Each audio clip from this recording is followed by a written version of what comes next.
함께 찬송가 292장 하나님 앞에 올려드리겠습니다. 찬송가 292장입니다.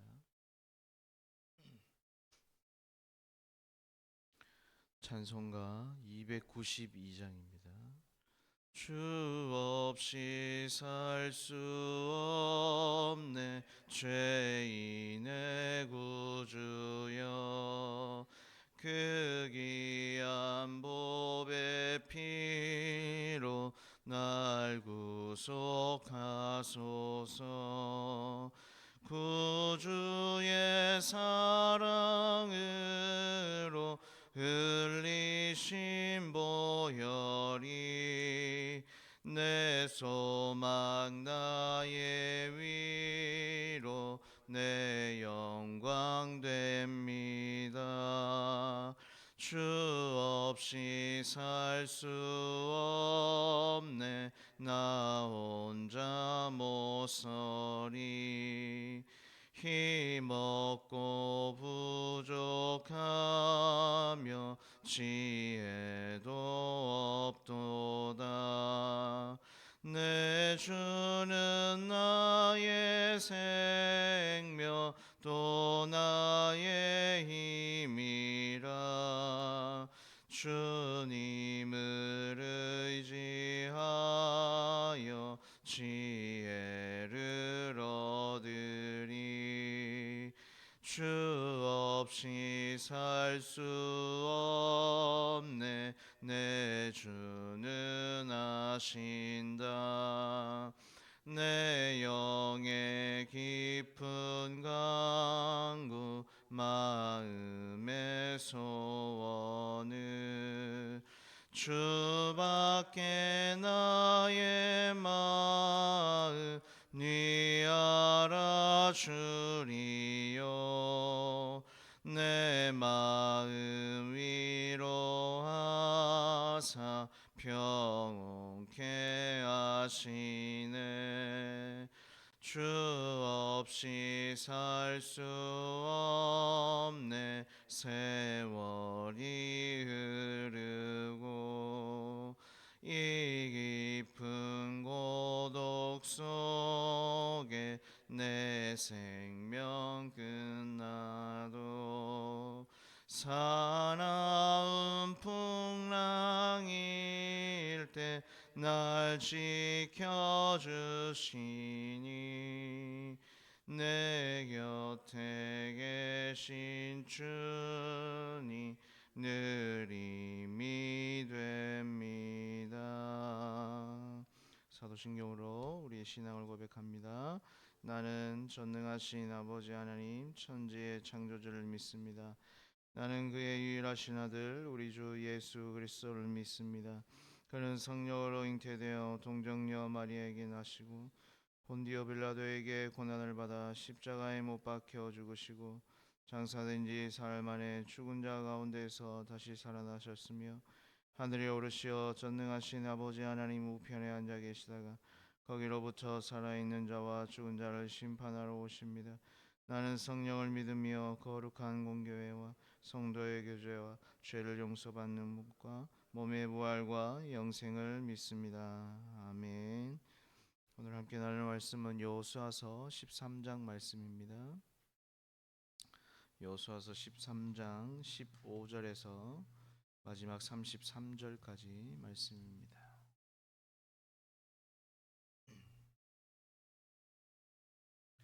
여호수아서 13장 15절에서 33절까지 말씀입니다. 구약 340페이지에 있습니다.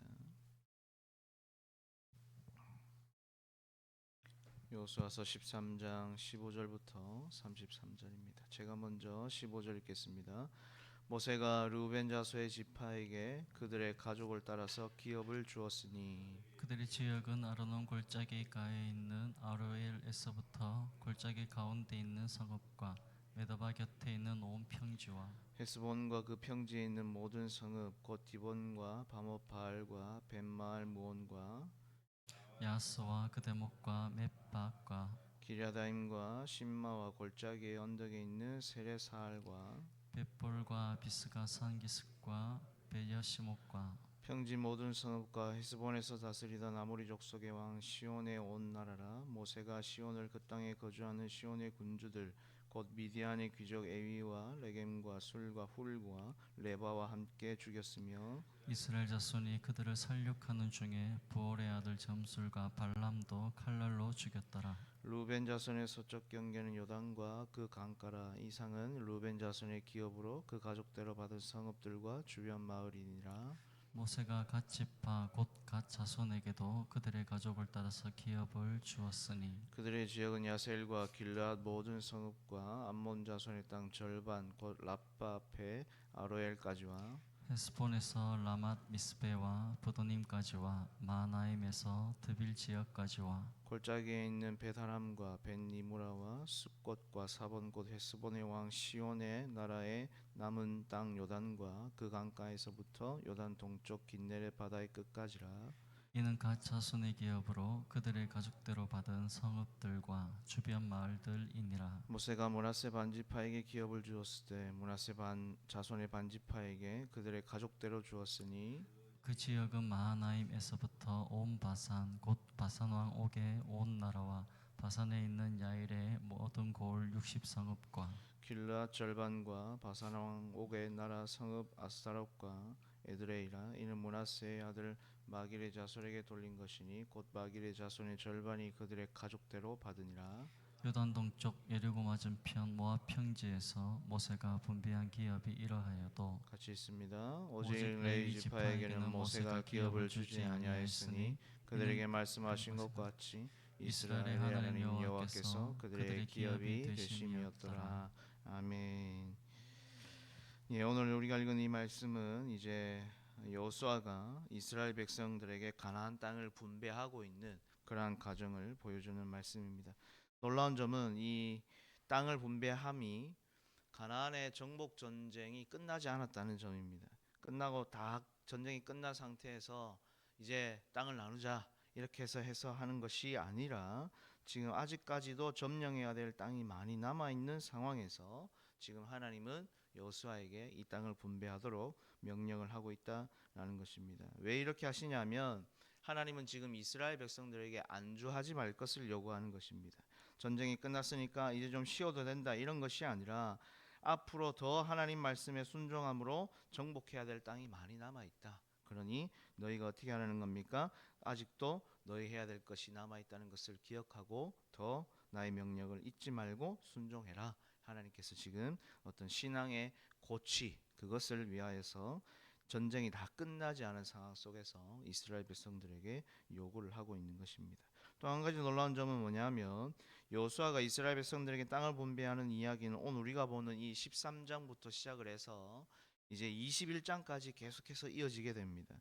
근데 여러분들이 이제 우리는 매일 성경 이제 큐티에 그 본문대로 가고 있기 때문에 모를 수가 있는데 나중에 한번 여러분들이 성경을 자세히 보시면 오늘 이 13장부터 시작해서 21장까지에 나오는 이 땅의 분배 과정을 빼고 그냥 13장 보시고 22장 넘어가도 아무런 이상하거나 어색한 점이 없다라는 것입니다. 무슨 말이냐면 굳이 이 땅 분배 과정을 이렇게 8장이나 되는 9장이죠. 방대한 분량에까지 기록할 필요가 있냐라는 것입니다. 왜냐하면 우리가 읽어보았지만 내용도 보면 같은 내용의 반복이고 지명이나 지파 이름이 계속해서 반복되어져 나오기 때문에 우린 잘 알지 못하잖아요. 그러니까 언뜻 보면 특별할 것이 없고 딱히 눈에 들어오는 그러한 내용도 없고 그래서 우리가 보면은 언뜻 봤을 때에는 굳이 이렇게 기록해야 될까라고 의구심이 들 만한 그러한 말씀이다라는 겁니다. 그럼에도 불구하고 이렇게 많은 분량 총 9장에 걸쳐서 이렇게 왜 하나님께서는 자세하게 설명하고 있는가라는 것을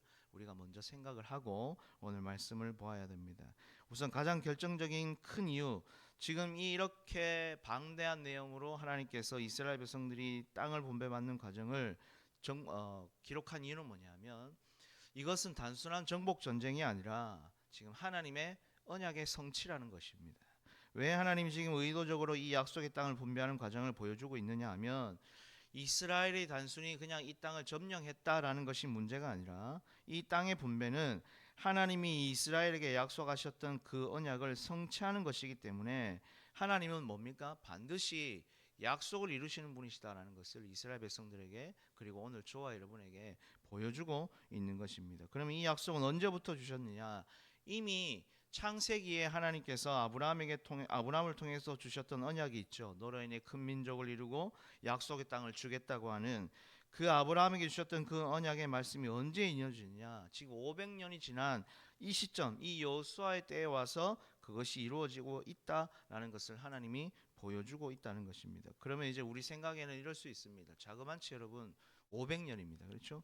500년 동안 수많은 사람들이 수많은 세대가 흘러왔을 텐데 그들이 분명히 의구심을 가졌을 겁니다.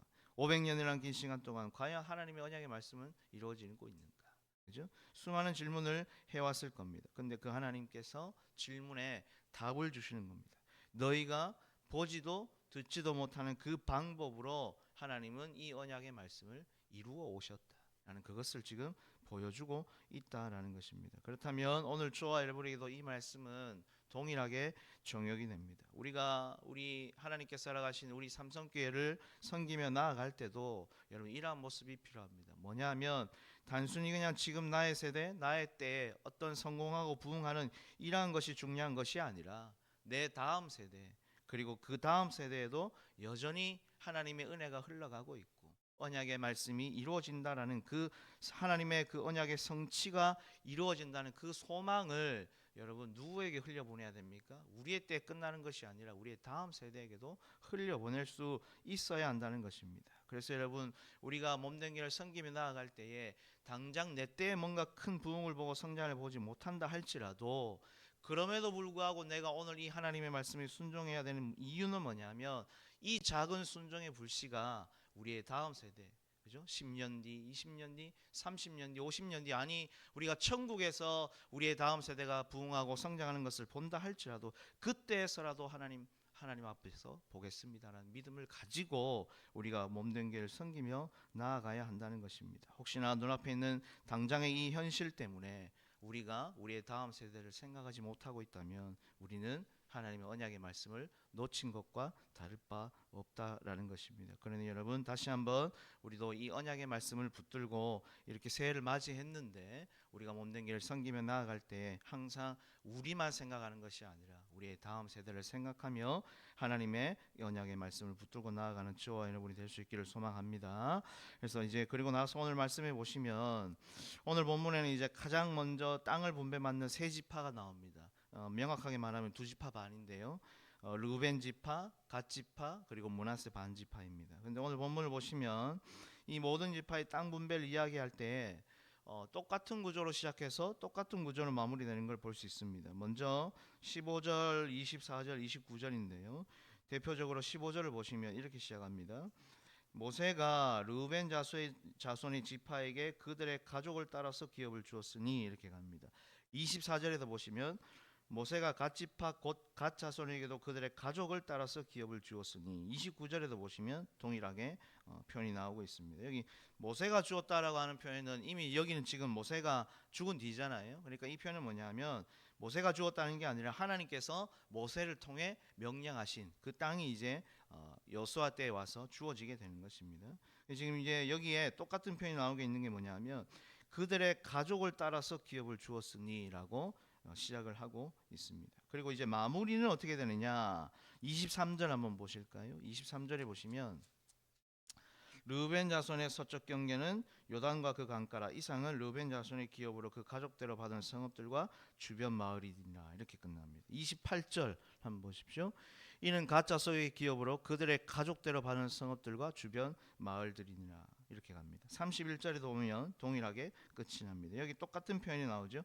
그들의 가족대로 받았다라는 동일한 표현으로 지금 마치고 있습니다. 자, 지금 하나님께서 이렇게 가는 겁니다. 모세를 통해서 이스라엘 지파들에게 명령하셨던 그 땅을 여호수아 때에 와서 분배를 하는데 원칙이 뭐냐 하니까 지파들의 가족의 수에 따라서 분배했다라는 겁니다. 이게 지금 하나님의 방법이라는 겁니다. 여러분 이 말씀 우리가 어디서 많이 들어본 말씀과 비슷하지 않습니까? 사도행전 신약에 가서 사도행전 2장 44절 45절에 가면 우리가 잘 아는 말씀이 나옵니다. 초대교회 모습인데요. 믿는 사람이 다 함께 있어 모든 물건을 서로 통용하고 또 재산과 소유를 팔아 각 사람의 필요를 따라 나눠주며 라는 말씀 여러분 기억하실 겁니다. 이 말씀 뭐냐면 성령으로 충만한 초대교회에 나타난 특징입니다. 함께 물건을 사용하고 자신들의 재산과 소유를 팔아서 함께 나누어 주었다는 겁니다. 그런데 나누는 기준이 뭐냐? 이 초대교회 때도 각 사람의 필요를 따라 나누어 주었다라는 겁니다. 그럼 이제 우리는 이렇게 생각하죠. 그냥 아무런 뒷말이 없으면 어떻게 됩니까? 사람이 어떤 상관없이 그냥 n분의 1로 하면 사실은 제일 공평한 것 같습니다. 그런데 하나님께서는 오히려 반대로 더 많이 필요한 사람들에게는 더 많이 주고 적게 필요한 사람에게는 적게 주겠다. 하나님께서 그렇게 말씀을 하는 겁니다. 지금 여호수아가 이 땅을 분배하는 기준과 별반 다를 바 없다라는 겁니다. 왜 하나님은 이렇게 하실까요? 이유는 한 가지입니다. 하나님은 우리의 필요를 아시기 때문에 그런 것입니다. 우리가 이제 자라나는 아이들을 보면 가끔씩 싸울 때가 있습니다. 저도 이제 어렸을 때 형이 이제 있는데, 물론 지금도 있고요. 형이 있는데 이렇게 둘이 어렸을 때 참 많이 싸웠습니다. 그러면 싸우는 이유는 뭘까요? 제가 이제 형한테 대드는 이유는 딱 한 가지입니다. 형은 제가 갖고 싶은 걸 꼭 갖고 있었습니다. 그러면 이제 부모님은 왜 저한테는 사주지 않고 형한테는 사주었을까? 이유는 한 가지입니다. 형한테는 그게 꼭 필요했기 때문에 그런 것입니다. 나중에 지나면 알죠. 저는 그것을 갖고 싶었지만 부모님이 보았을 때는 저한테는 그게 필요가 없었다라는 것입니다. 여러분, 우리가 왜 하나님이 공평하신 하나님이라고 말하냐면, 하나님은 우리를 바라보실 때에 우리가 무엇을 갖고 싶어 하느냐의 문제를 보지 않습니다. 오히려 하나님은 이렇게 갑니다. 지금 너에게 필요한 게 무엇이냐를 먼저 생각하신다라는 것입니다. 공평하신 하나님이라고 우리가 말한다는 건 뭐냐면, 남에게 주는 것을 나에게도 똑같이 주기 때문에 공평하신 하나님이 아니라, 하나님은 저 사람에게도 필요한 것이 무엇인 줄 아시고 오늘 나에게도 필요한 게 무엇인지를 아신다라는 겁니다. 그래서 하나님은 오늘 우리에게 필요한 것을, 각자에게 필요한 것을 채워주신다라는 것입니다. 다른 말로 하면 우리 인생의 주인이신 하나님이 오늘 우리를 책임지시고 이끌어 가신다라는 것입니다. 그러면 이제 여기서 우리는 이 이야기를 들으면 한 가지 질문이 생깁니다. 뭐냐면, 채우는 게 이거냐라는 겁니다. 우리는 그렇지 않습니까? 아니, 하나님 다 아신다면서, 다 아시는데 왜 하나님 나는 이것 때문에 힘들어하고 내버려 두십니까? 우리는 항상 이 딜레마에 빠집니다. 왜 우리는 항상 채운다는 것을 세상적인 것으로 항상 가느냐라는 것입니다. 여러분, 하나님이 오늘 저와 여러분의 필요를 아신다는 것은 조금 전 말씀드렸던 부모가 자식의 필요를 생각하는 것과 똑같은 것입니다. 여러분, 생각해 보십시오. 내 자식이 지금 당장 돈을 많이 벌지 못합니다. 그렇다고 해서 내 자식이 남과 자신을 비교해서 원망하고 불평하는 삶을 살기를 원하십니까? 아니면 그래도 내 자식이기 때문에 자기에게 허락되어진 인생을 감사하며 성실하게 살아가기를 원하십니까? 부모의 마음은 여러분 다 동일할 것입니다. 하나님 지금 우리를 필요로 채워가시는 과정은 뭐냐면, 세상적인 것으로 먼저 시작하지 않는다는 겁니다. 오히려 하나님은 반대로 먼저 우리를 이렇게 만들어갑니다. 맨날 물질 때문에 힘들어하는 사람은 오히려 하나님은 그 사람의 마음을 먼저 바꿉니다. 물질이 없어도 하나님을 붙들고 살아가는 그 삶이 얼마나 소중한가를 먼저 깨닫게 하시고 그걸 드러내게 하십니다. 지금 좀 건강이 없고 힘들고 아프긴 하지만 그럼에도 불구하고 하나님을 붙들고 살아가는 그 삶이 얼마나 소중한 것인지를 먼저 깨닫게 하십니다. 먼저 하나님은 우리를 깨닫고 변화되고 바꾸시고 난 다음에, 그 다음에 하나님께서 우리의 인생을 이끌어 가신다라는 것입니다.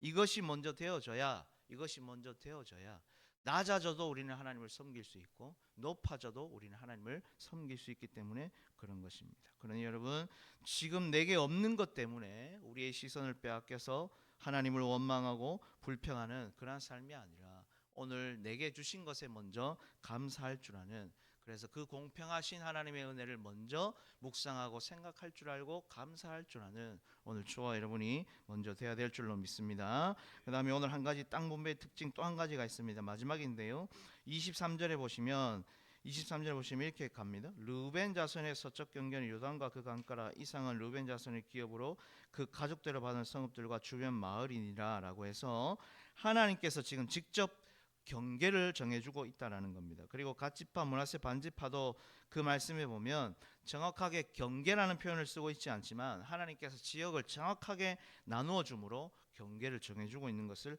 볼 수 있습니다. 왜 이렇게까지 하시냐라는 거죠. 이거 사실 그냥 이스라엘 백성들이 알아서 해도 되잖아요. 그죠? 그럼에도 불구하고 하나님께서 마치 작은 것 하나까지 다 간섭하시는 것처럼 하나님께서 정확하게 경계를 정해주고 있다는 겁니다. 마치 부모가 형 동생 싸울까봐 선을 그어주는 것처럼, 그죠? 하나님께서 이렇게까지 하신다는 겁니다. 왜 이렇게까지 하시냐 하면 넘어가면 안 되기 때문에 그런 것입니다. 넘어간다는 것은 어떤 의미가 있을까요? 힘 있는 자가 힘 없는 자의 지역을 침범하는 것과 똑같은 겁니다. 그러면 당연히 더 많은 땅을 분배받은 힘 있는 자들은 어떻게 할까요? 자신들의 힘을 더 모으고 과시하기 위해서 힘 없는 자의 지역을 넘어가게 된다라는 것입니다. 하나님께서 지금 그거 하지 말아라라고 이야기하는 겁니다. 이걸 다른 말로 하겠습니다. 하나님 나라의 백성은 절대로 힘의 논리로 이루어지거나 운영되어지는 것이 아니다라고 하나님께서 선을 끊고 말씀하고 있는 것입니다. 우리가 살아가는 이 시대는 여러분 철저히 힘의 논리로 갑니다. 힘 있는 자가 정의가 되고 힘 있는 자가 하면 그게 다 정당화시되는 시대는 그러한 시대를 살아가고 있다라는 것입니다. 그렇지만 그리스도인은 그러면 안 된다라는 겁니다. 교회는 그러한 곳이 아니다라는 겁니다. 만약에 그리스도인 오늘 저와 여러분에게 하나님이 어떤 힘을 주시고 세상에서 무언가 감당할 만한 은혜를 주셨다면 그것은 그냥 단순히 내 힘을 모으고 내 힘을 자랑하고 내 이름을 드러내는 거 아니라 그런 세상과 똑같은 힘의 논리로 가라는 것이 아니라 오히려 어떻게 하는 겁니까? 그곳으로 더 낮은 자리에 가서 그들을 살리고 영혼을 살리는 일들에 그리고 더 섬겨주라. 하나님께서 그래서 달란트를 주신 것입니다. 누구처럼? 예수님처럼 하나님께서 사람을 살리는 그 일들에 사용해라. 하나님께서 그래서 능력을 주시고 은혜를 주셨다라는 것입니다. 그래서 여러분 우리가 이 앞에 여호수아 5장에 보았던 말씀 중에 가나안 정복 전쟁의 첫 번째 여호수아에게 제일 먼저 요구한 게 뭔 줄 아십니까? 네 발에 신을 벗어라라는 것입니다. 신을 벗는다는 건 이런 겁니다. 이제부터 너와 이스라엘 밟는 땅은 거룩한 땅이니까 구별해라 이겁니다. 그러면 여러분 생각해 보십시오. 땅만 구별하면 끝나는 겁니까? 아니죠. 앞으로 여호수아와 이스라엘 백성들이 걸어가야 될 길은 구별된 길이라는 겁니다. 그 말은 뭐냐면 인간적인 어떤 힘과 노력으로 어떤 능력으로 얻을 수 있는 길이 아니다라는 겁니다. 그걸 먼저 인정하는 믿음의 행위가 뭐냐? 네 발에 신을 벗어라 이 말입니다. 다른 말로 하면 오늘 하나님이 저와 여러분에게 이렇게 얘기하는 겁니다. 이제 2025년 새해를 시작해야 되는데 가장 먼저 해야 될 게 뭐냐? 네 발에 신을 벗어라 이 말입니다. 다른 말로 하면 네가 붙잡고 있는 거, 네가 능력이라고 생각하는 거, 힘이라고 생각하는 그거 먼저 다 내려놓아야 하나님께서 우리의 인생을 책임지고 이끌어 가시겠다. 그렇게 말씀을 하고 있는 것입니다. 올 한 해 시작되었습니다. 여러분 우리의 힘과 능으로 갈 수 없는 길임을 인정하시고 먼저 하나님을 의지하시고 하나님 말씀에 더 순종함으로 말미암아 하나님께서 우리의 필요를 채우시고 이끌어 가시는 그 하나님의 은혜를 만끽할 수 있는 저와 여러분의 2025년 그리고 오늘 이 하루가 될 수 있기를 주님의 이름으로 축원합니다. 기도하겠습니다. 하나님 아버지 은혜를 감사합니다. 오늘 약속의 땅을 분배하는 이 과정을 통해서 우리는 다시 한번 하나님의 언약의 성취를 맛보았습니다. 우리의 눈에 보이지 않는 것 같아도 여전히 하나님은 일하고 계시며 반드시 약속한 것을 이루시는 분이심을 보았으니 우리 삼성의 온 가족들이 그 하나님을 오늘도 믿고 믿음으로 살아갈 수 있도록 은혜를 더하여 주시옵소서. 그래서 우리의 힘과 능이 아니라 오히려 우리의 것을 다 내려놓고 오직 하나님 한 분만 붙들고 나아갈 때에 우리의 참된 승리가 있음을 기억하며 우리에게 주어진 오늘 이 하루를 다시 한번 하나님 앞에 순종으로 달려갈 수 있도록 은혜를 더하여 주시옵소서. 감사를 드리며 예수님의 이름으로 기도드리옵나이다. 아멘. 하늘에 계신 우리 아버지, 아버지의 이름을 거룩하게 하시며 아버지의 나라가 오게 하시며 아버지의 뜻이 하늘에서와 같이 땅에서도 이루어지게 하소서. 오늘 우리에게 일용할 양식을 주시고 우리가 우리에게 잘못한 사람을 용서해 준 것 같이 우리 죄를 용서해 주시고 우리를 시험에 빠지지 않게 하시고 악에서 구하소서. 나라와 권능과 영광이 영원히 아버지의 것입니다. 아멘. 오늘 들은 말씀 기억하시면서 기도하시고, 오늘은 우리 선교와 전도를 위해서 기도하는 날입니다. 우리 교회가 파송한 선교사님들과 또 후원하고 있는 우리 많은 선교사님들, 그리고 국내 개척교회 및 기관 선교를 위해서 기도해 주시면 좋겠습니다. 그리고 우리 삼성교회 주위에 아직도 예수를 믿지 않는 많은 영혼들이 있습니다. 그 영혼들이 하나님을 만나고 예수 그리스도를 믿어 우리 삼성교회에 올라올 수 있는 그런 영혼들이 될 수 있도록 위하여서 기도해 주시면 좋겠습니다. 그리고 우리의 다음 세대도 전도사에게 불이 붙고 수많은 어린 영혼들이 주님 전에 올라오는 그런 놀라운 역사가 일어날 수 있도록 해달라고 우리 주일학교 다음 세대를 위해서도 함께 기도해 주시면 좋겠고, 특별히 앞장서 이끌어 가시는 담임 목사님과 우리 당회를 위해서도 기도해 주시면 좋겠습니다. 이런 기도의 제목들을 가지고 기도하시다가 자유롭게 돌아가시면 되겠습니다. 우리 주여 크게 한번 부르고 통성으로 기도합니다. 주여. 하나님